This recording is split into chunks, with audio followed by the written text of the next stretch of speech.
એવા સર્વ હાસ્ય પ્રેમી જનતાઓનું આ તકે હાર્દિક સ્વાગત કરું છું।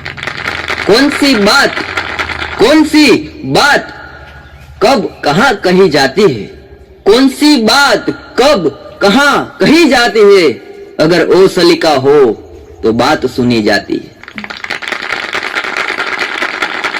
एक भाई मारी પાસે આવ્યા મને કે આ મારા ધર્મપત્ની છે, એમના પિતાનું નામ છે અને આ ગામના છે। મેં કીધું બહુ સરસ કહેવાય, બહુ સરસ કહેવાય। પાછો મારા કાનમાં કે મેં તમને આ વાત કરી, મારી ઘરવાળીનો પરિચય કરાવ્યો, ઈ તમે કોઈને કહેતા નહીં। કેટલાય પતિ દેવો અહીંયા બેઠા છે, કેટલા ગામમાં છે સાહેબ, જેટલાય લગ્ન કર્યા, લગ્નના ફેરા ફર્યા, હા જિંદગી ભર ફેર ઉતરા નથી। અમુક દંપતીઓને જે ઘચરકા વાગ્યા કરે। एक बेन एना पति ने कहता था, एक चुटकी सिंदूर की कीमत तुम क्या जानो रमेश बाबू। घरवाળાનું નામ રમેશ હતું। ઈ કે તને ગાંડી ખબર ન હોય, એક ચુટકી સિંદૂરની કિંમત તને ગણાવું 2000 રૂપિયાનું દૂધ, 1000 રૂપિયાનું લાઇટ બિલ, 2000 રૂપિયાનું સબ્જી, 2000 રૂપિયાના તારા મેકઅપના ખર્ચા, 12000 રૂપિયાનું દર મહિને ખચરકો। એક ચુટકી સિંદૂર 12000 રૂપિયા બતાય। પણ ઈશ્વર ઘણાને દુશ્મન નથી આપતા સાહેબ, ભગવાન સમજી વિચારીને દુશ્મન નથી આપતા। એ પછી આપણે હાથે ઉભા કરીએ તો અલગ વાત છે, પણ ઈશ્વર બધાને દુશ્મન નથી આપતા। પણ અમુક ને હારા એવા બટકે,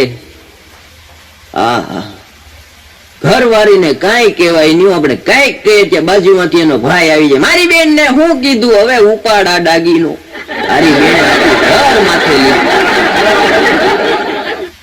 મારી ઘરવાળી મને કે તમે કે લગ્ન કર્યા, મેં કીધું હા તારી લગ્ન કર્યા ને, મને કે આખો દી મારે ઘરે કરવું હું। મેં કીધું એ વાત સાચી। મેં કીધું તારા અવાજ સાંભળીને બાજુ વાળાએ મકાન બદલાવી નાખ્યું। મેં કીધું એના ગામ રેવા વૈયા ગયા।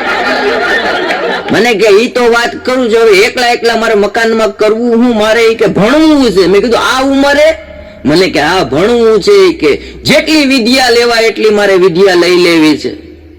એ કોલેજમાં મેં ફોન કર્યો, મેં કીધું સાહેબ એડમિશન લેવાનું છે। મને કે કેટલા ટકા છે? મેં કીધું મારે નથી લેવાનું, મારા એકના એક ધર્મપત્નીને એડમિશન લેવાનું છે। દાખલ કાઢો, એક જ લેવું પત્ની। મને કે ટકા કેટલા છે? મેં કીધું સાહેબ 52% છે 12મા ધોરણમાં। મને કે ના ચાલે કે મેં કીધું કઈ વાંધો નહીં, ફોન મૂકી દીધો। પછી મારા ભાઈબંધ છે જુનાગઢ મનોજભાઈ, એને મેં ફોન કર્યો। મેં કીધું મનોજભાઈ આ કોલેજમાં એડમિશન મારા ધર્મપત્નીનું લેવાનું છે, થોડી વાત કરો ને, લાગવક કરો ને સાહેબ। જે કામ સાહેબ પૈસાથી ન થાય લાગવકથી થાય, લાગવકથી ન થાય એ કામ સંબંધથી થાય, પણ સંબંધ એવા હોય તો। બાકી એક ભાઈએ મને કીધું તું કે તમારે જયારે પણ પૈસાની જરૂર હોય ત્યારે આ સરનામે જઈને પૈસા લઈ આવજો। તો વચ્ચે મારે કોરોના સમયમાં પૈસાની જરૂર પડી તો હું તો ગયો। મેં કીધું ભાઈ આ ભાઈએ મને મોકલો છે, લાવો ની 5-10 હજાર રૂપિયા। મને કે પેલા એના 20,000 તમે ભરી દો, પછી તમારે જોતા હોય એટલે આપો।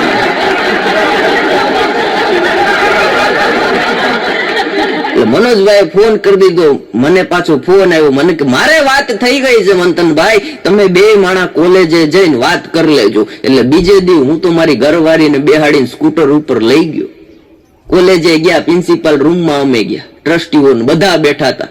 એટલે મેં કીધું સાહેબ એડમિશન લેવાનું છે, મનોજભાઈ તમને કાલે ફોન કર્યો હશે? મને કે હા મનોજભાઈ નો ફોન આવેલો, રિઝલ્ટ લાવો, રિઝલ્ટ આપ્યું। મને કે તો આ સ્કૂલ છોડી એનું એલસી લાવો, એલસી આપ્યું।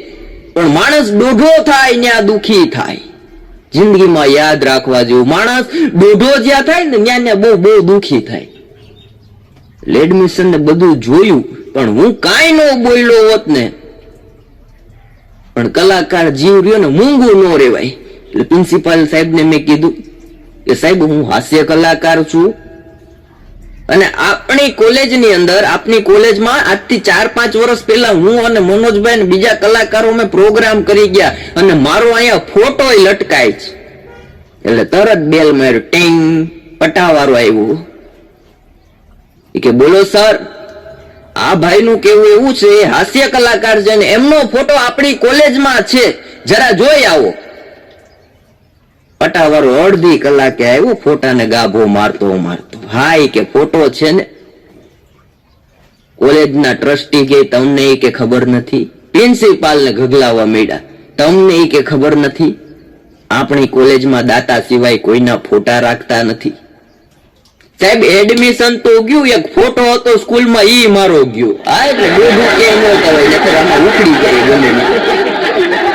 મારો ભાઈબંધ છે સુનિલ, બેનો બહુ વઘરા હોય, ભૂકા કાઢી નાખે. સુનિલ ની બાજુમાં એક બેન રહી, સવારના પોરમાં 6 વાગે એટલે ખૂટિયાને ભાખરી આપે. બીજો દી થાય, સવારના પોરમાં 6 વાગે બાંગરા ખૂટિયાને ભાખરી આપે. 15 દી સુનિલ થી જોવાણું. પછી મારી પાસે આવ્યો, મને કે મંથનભાઈ ગજબની ઘટના મારી બાજુમાં ઘટે છે. મેં કીધું હું? મને કે મારી બાજુમાં જે બેન રે સવારના પોરમાં એ કે ઉઠે, નાઈ ધોઈ નાસ્તો કરી પૂજા પાઠ કરે, એને ખૂટિયાને ભાખરી આપે. મેં કીધું એને પૂછી તો લે, હું કામ ખૂટિયાને ભાખરી આપે? 17મે દી સુનિલે પૂછ્યું, અરે આંટી કે તમે દરરોજ કે હું સવારમાં જોઉં, તમે દરરોજ કે આ ખૂટિયાને ભાખરી આપો, દરરોજ આ ખૂટિયાને ભાખરી આપો, ખૂટિયાને ભાખરી આપવાથી ફાયદો શું છે? બેને 6 માર્યો. જેટલાય લોકો અહીંથી નીકળે છે એને આ ખૂટીઓ ભટકાય અને ફ્રેક્ચર આવે એટલે દવાખાને જવું પડે. દવાખાના તમને તો ખબર છે, આપણે બાજુમાં ખાલી એક છે, એ મારા મિસ્ટર નું છે, બાકી 5-5 કિલોમીટર લગીને દવાખાના દૂર છે. એટલામાં એકે ઓર્થોપેડિક નથી. મારા મિસ્ટર ને ઓર્થોપેડિક દવાખાનું છે. આ ખૂટીઓ ભાખરી ખાય ને તો જ મારા ઘરવાળાનું હાલે, બાકી અમારી તાવડી એ કોણ લઈ જાય? અમારી તાવડી એ કોણ લઈ જાય? એક ભાઈ મને કહેતા હતા કે મંથનભાઈ ઘરે જાવ એટલે મારી પત્ની કાંઈ ના બોલે, હાવ શાંતિથી કે ચા બનાવી દે, નાસ્તો આપી દે, કાંઈ ન બોલે, એક શબ્દ ન બોલે. મેં કીધું લગ્ન ને કેટલા વર્ષ? અરે મને કે લગ્ન ને 6 મહિના થયા, પણ જયારે ઘરે જાવ એટલે એક શબ્દ ન બોલે. મેં કીધું કેટલા વાગે જાવ છું? મને કે સાંજે 6 વાગે. મેં કીધું એક દિવસ રાત્રે 11 વાગે જાવ. બરણાટી ન બોલે તો મને કહે.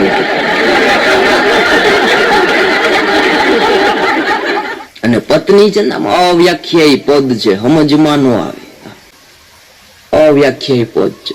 લગ્ન થાય એટલે તરત આપણે લાલ કલર નો જબ્બો આજે મેં પહેર્યો એવો પહેરી નીકળીએ એટલે એમ કે આ જબ્બો સારો નથી લાગતો, એટલે આપણે બદલાવી નાખીએ, બ્લેક કલર નો લઈ લઈએ. બ્લેક કલર નો શર્ટ પહેરી નીકળીએ તેમ કે બટન નથી, બદલાવી નાખો. આપણે બદલાવી નાખીએ, કેમ કે નવું નવું હોય એટલે માનવું પડે. 6 મહિના થાય એટલે માથાના વારની સ્ટાઇલ આપણને એમ કે આ હારી નથી લાગતી, હવે તમે પરણી ગયેલા છો, કઈ જુવાન છોકરા નથી, આ તમે બહાર નીકળો, છોકરીઓ તમારી સામે જોવે સારું ન લાગે, હેરસ્ટાઇલ બદલાવી નાખો. એટલે હેરસ્ટાઇલ બદલાવી નાખીએ. બૂટમાં ચપ્પલ પહેરતા હોય તો એ કે આ તમને હારા ન લાગે, હવે તમારા લગ્ન થઈ ગયા, લગ્ન વખતની મોજડી પહેરો, બૂટ પહેરો તો તમને સારું લાગે, તો આપણે ઈ પહેરવા મળીએ. હા, એક બેનને મેં પૂછેલું, મેં કીધું લગ્ન થઈ જાય પછી તમે દર વખતે ફરવા જાઓ ત્યારે તમારા વરને કેમ લગ્નના જ કપડા પહેરાવો? લગ્નની અંદર પીઠીમાં પહેરાવો એ કપડા, દાંડિયામાં પહેરાવો એ કપડા, લગ્નમાં જે સૂટ પહેર્યો એ સૂટમાં. મેં કીધું તમે ક્યાંક બર્થડે પાર્ટીમાં મેં તમને જોયા, કોઈકના રિસેપ્શનમાં તમને એમાં જોયા. અને વાત રહી બૂટની, તો બૂટે મેં કીધું તમારો ઘરવાળો જે લગ્નમાં પહેરીને આવ્યો તો કોફી કલરના, ઈ જ બૂટ હું કામ પહેરાવો? મને કે તમને ના ખબર હોય? આને આ કપડામાં લોકો એને જોવે, છોકરીઓ એને જોવે તો એને ખબર પડી જાય કે ભાઈ પતી ગયો છે.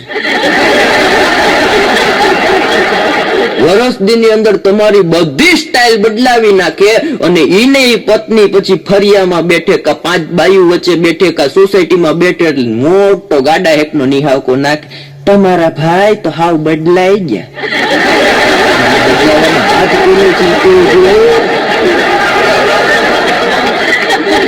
હમણાં તો એક જમાઈને સસરાનો ફોન આવ્યો કેમ છો જમાઈરાજ મજામાં? એ કે હા મજા મજા પપ્પા, બોલો બોલો. અરે એ કે આવતીકાલે તમારા સારા માટે અમદાવાદ કન્યા જોવા જવાનું છે ને તમારે સાથે આવવાનું છે. જમાઈ કે માફ કરો, મને રહેવા દો. અરે એ કે તમારે આવવું જ પડે ને. અરે એ કે હું મારી પસંદગીમાં ઠપ ખાઈ ગયેલો માણસ છું.